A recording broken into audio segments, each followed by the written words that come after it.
Hello everybody, I'm Jeffrey Przinski, and I'm back doing another commentary on Star Trek New Worlds Federation Mission 2, A Harsh Lesson. Nortship 01 is playing through while I commentate.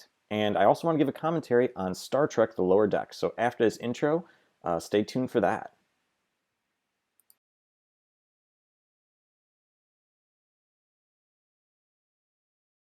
The Federation has taken on responsibility for the Taubat race because of the threat to them from the Romulans and Klingons. Starfleet General Order Number 1, the Prime Directive, is clear enough. We are prohibited from interfering in the normal development of any society. But in this case, to do nothing would likely result in their total destruction.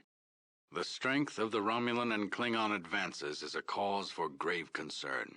Their intentions regarding the Taubat are clear: exploitation or extermination. Our strategy is to establish a resource supply conduit and supply a protective cordon around the Taubat regions. Jedart, the inhospitable main planet in this star system, is the best place to start. Despite intense meteor showers, Starfleet Engineering has established a colony hub on Jedart. Expand the colony and begin production of the resources we need to repel the Romulans and Klingons. According to early engineering scans, there are many mineral-rich areas on the planet. It'll take a hard and efficient work schedule to establish a proper supply chain, but it shouldn't be too difficult for someone with your colony-building experience. Incidentally, the engineering team picked up some unusual signals while scanning the planet, emanating from some kind of archaeological site or ruined building. Send a team there to investigate and see what you can learn from closer examination. Beware, Jedart is rich, potentially very rich. Expect trouble from outsiders. We have reason to believe Orion pirates are in the area.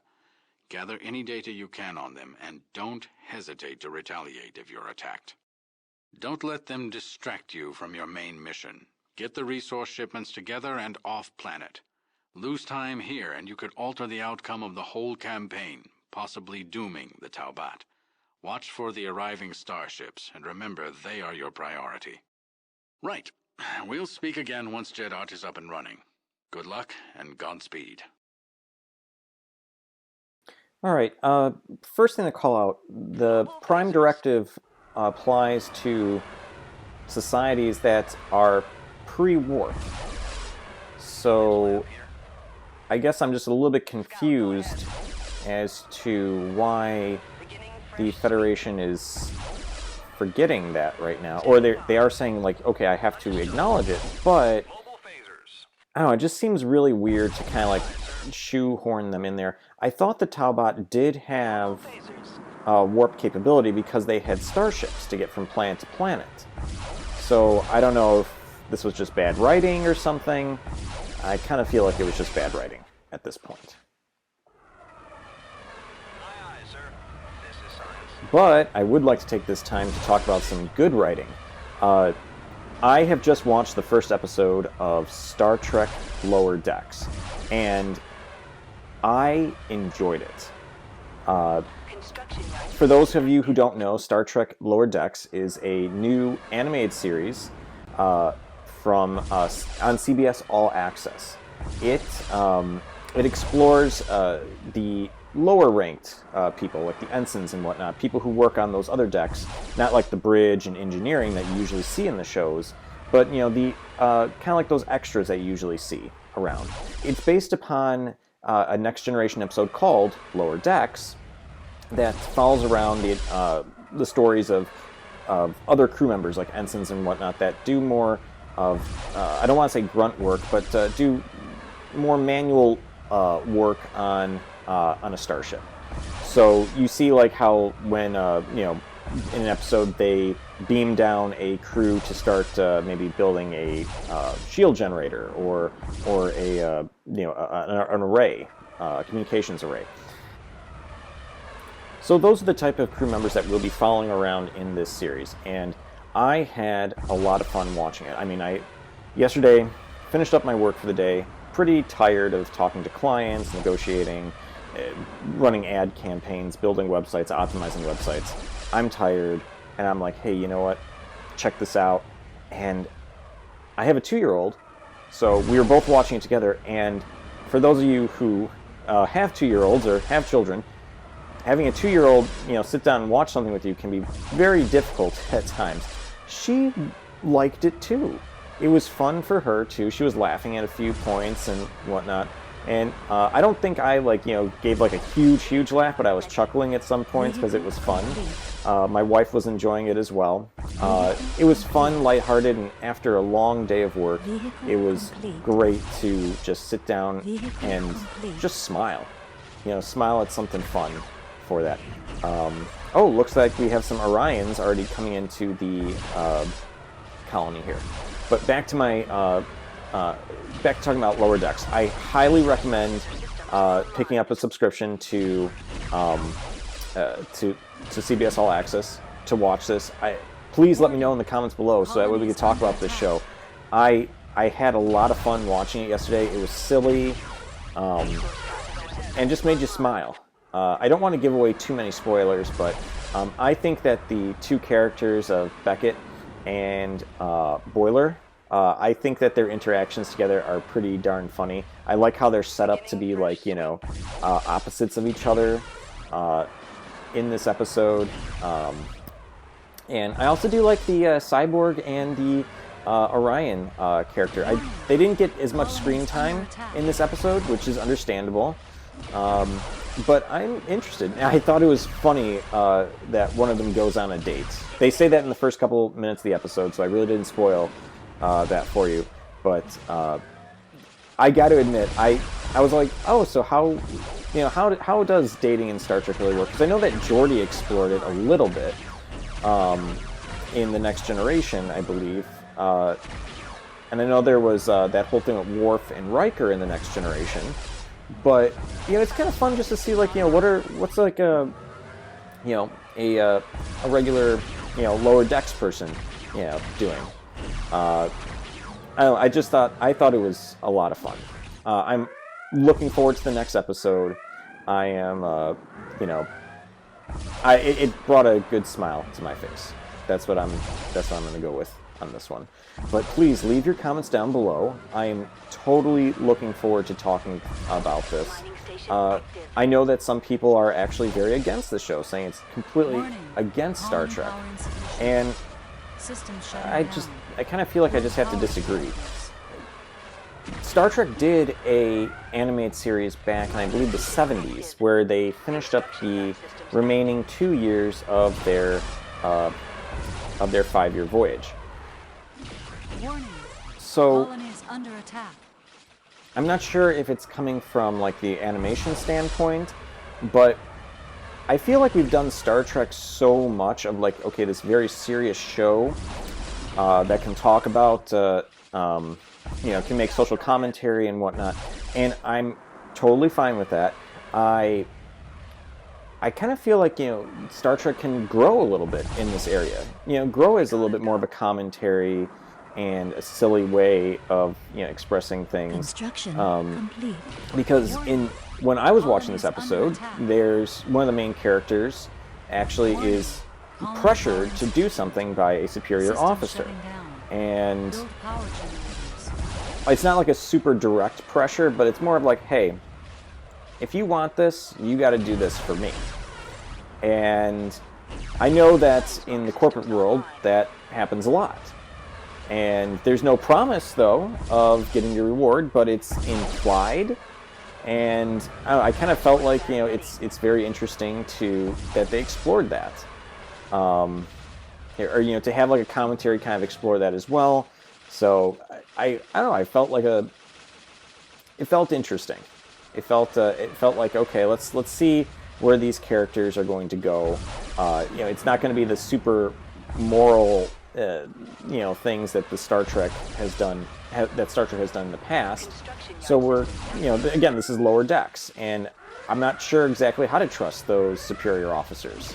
Because you've had officers like Jellicoe from The Next Generation, or that Commodore in the original series, who they had they would basically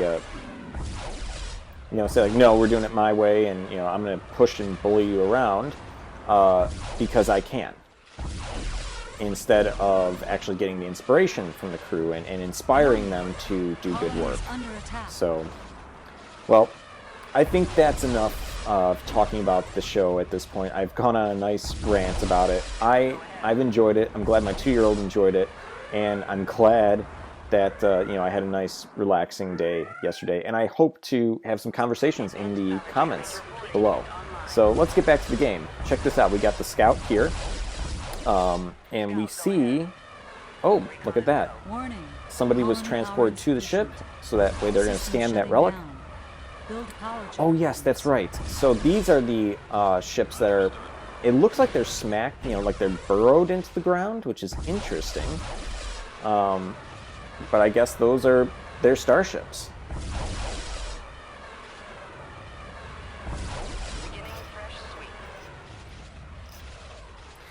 Oh, and something of note here, there's really not a lot of building space in this colony. You can see that the build pads are quite small. And just by placing two of those advanced power generators, you've already taken up a good portion of your building space that you can use in this game, or in this mission. So, Nordship did say that he's not able to build all the buildings that he would have liked to build, but, like, for example, the hydroponics farm. Because it always is fun to get your colony all the way up to, like, having all the buildings, so that way you could have the entire tech tree available to you. But not in this mission at this point. We are getting treated to some cool views. For example, like near the ground and whatnot, so you can see these structures in their tall glory. So yeah.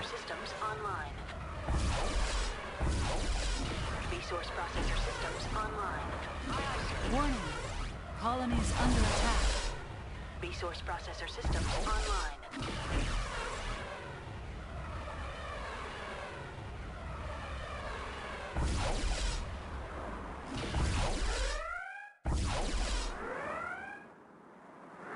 Sick bay ready.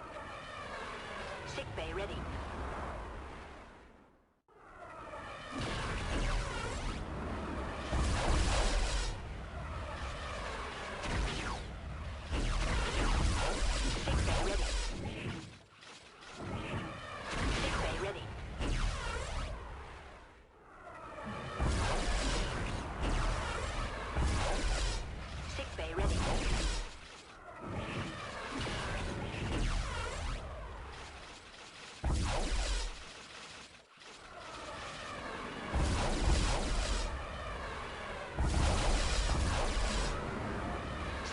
Systems online. Shield generator online.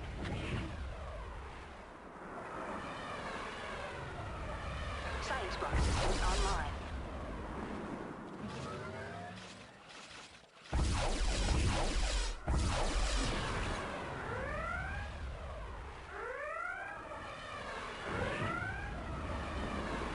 Warning. Colony is under attack.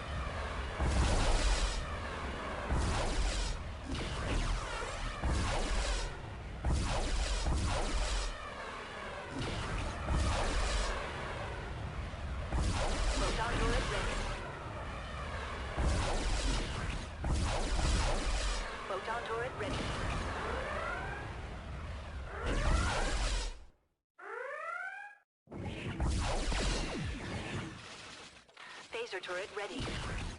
Warning. Colony is under attack.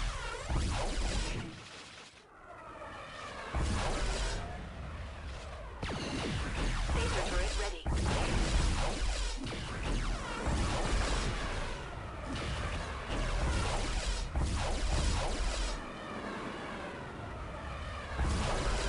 Phaser turret ready.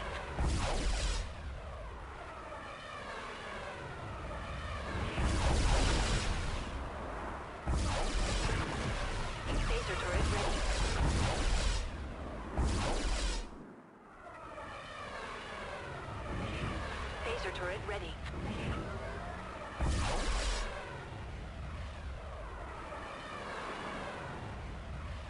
Science block systems online.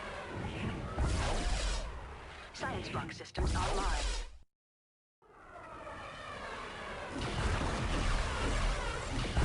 Warning. Colony is under attack.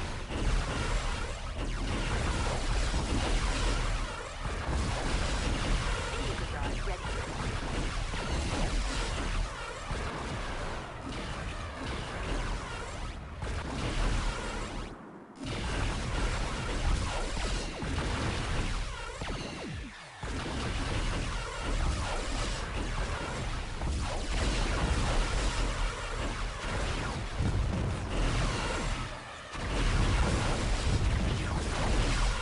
Warning. Colony is under attack.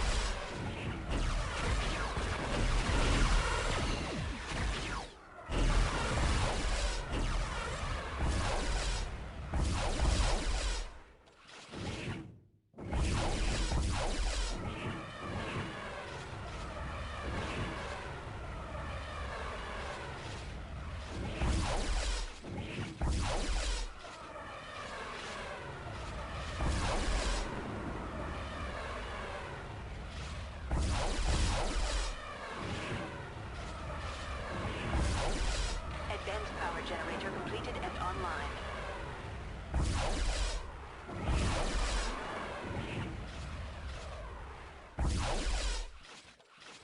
Shield generator online.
Shield generator online.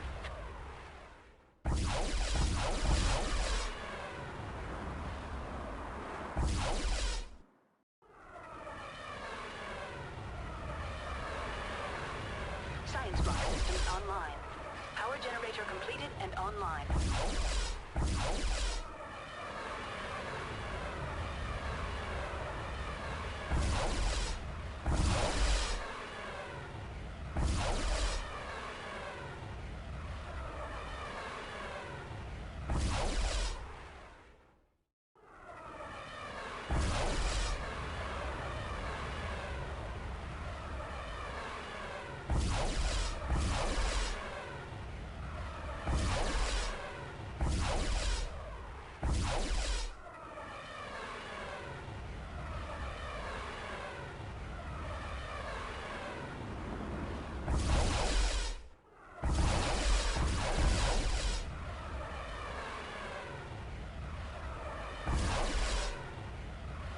Photon turret ready.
Okay, so this colony has just been under constant attack, it seems like. So, something to note, Nortship01 is telling me that he actually had to put his phaser tanks in a, what is it called? Defend from location mode. So that way they don't move around and they're kind of like turrets.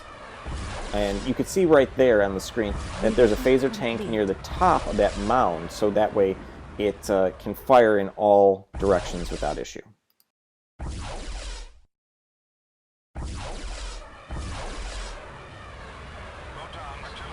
And here we see an advanced artillery heading out. I always think it's kind of funny, the way that some of these ships move, or tanks move, because it kind of feels like, you know, they're like kind of slipping and sliding on ice at times.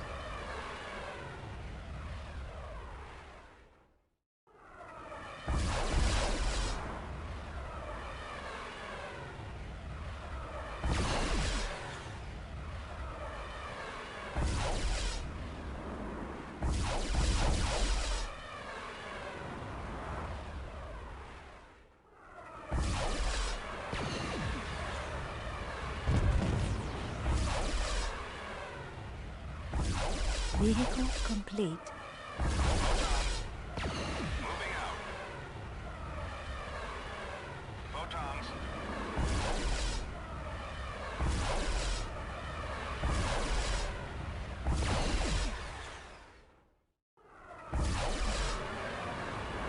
Vehicle complete.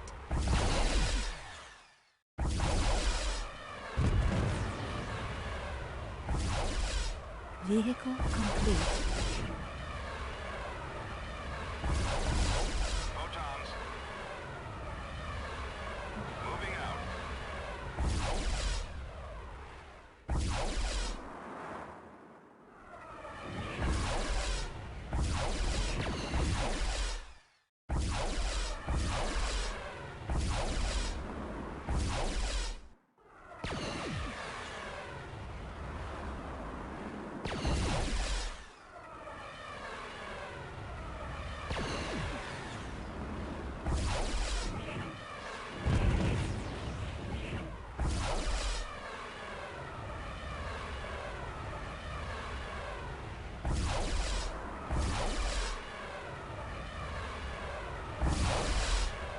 Wow, that is a very interesting place to put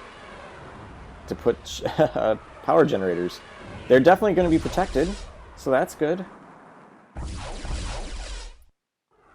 Shield generator online. But this mission kind of feels more just like, hey, build up your colony and gather resources and scan some structures.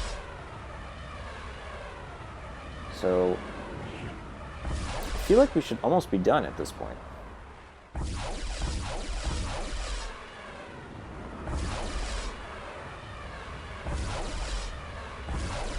Power generator completed and online.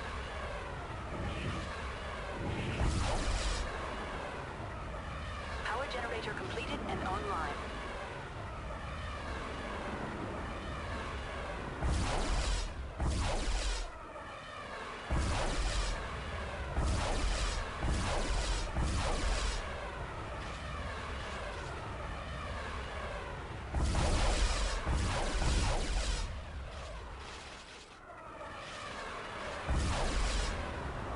Phaser turret ready. Photon turret ready.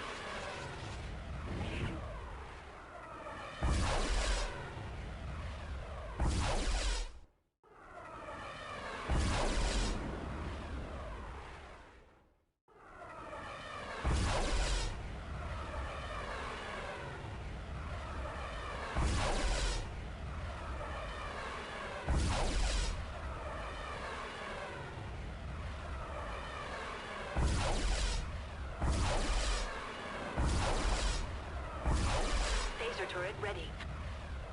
Photon turret ready.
Ground turret ready.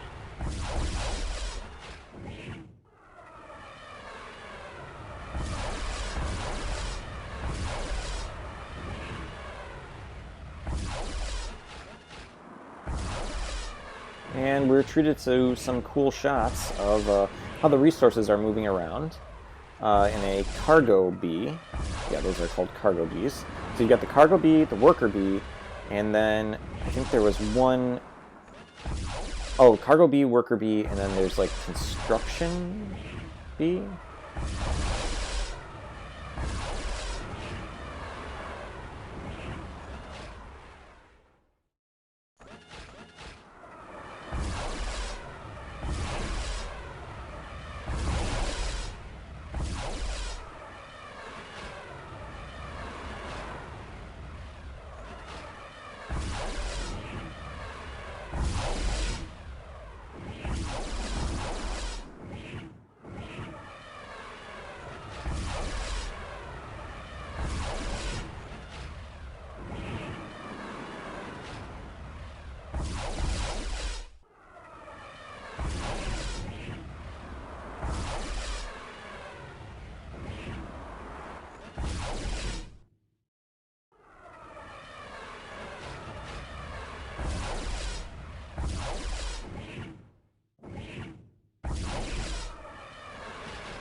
Objective completed.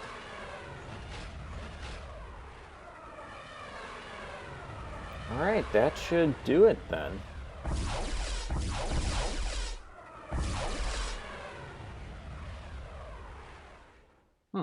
Just taking some time then, I guess, to register it as complete. Alright, so that should finish this up, right? Yep, there we go. And so I'll see you all in the next mission, Federation and sends its I hope best. that we can chat about Congratulations lower on your decks in the victory. comments. Alright, catch you all later.